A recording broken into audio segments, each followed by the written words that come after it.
Those Were Wonderful Days is a pretty decent cartoon. This is a Warner Brothers cartoon from 1934. It's directed by Bernard B. Brown and written by Ben Hardaway, with voices provided by Bernard B. Brown and the Guardsmen. And it has quite a lot going on. It's set at the turn of the century, 1800s, late 1800s, and it starts off with a barbershop quartet. It's absolutely delightful. And then we go to this park, and it's on the 4th of July, and our characters are established, and we have our villain character who's desperate to steal this woman away from her, well, her true love, perhaps. And then the rest of the cartoon is a fight for the girl, basically, and I rather enjoyed it. It's beautifully animated. The animation quality is really stunning.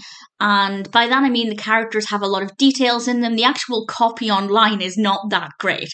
I can't find a really sharp copy of the cartoon, but even with the fuzziness of the slightly older copy, I can still see this great attention to detail, and that's something that I thought worked really well. We have a lot of scenes that are quite busy, and a lot in the background, and even quite detailed foregrounds.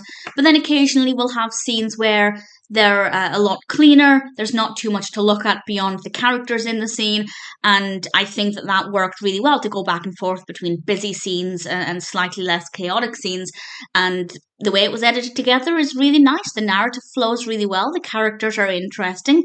The music is pretty good as well. I have no complaints. It's a pretty straightforward cartoon that I think works really well. If you're a fan of Warner Brothers and you haven't seen Those Were Wonderful Days, I'd say it's definitely worth checking out. It's a nice narrative, the animation is pretty decent, and it's one that I definitely enjoyed.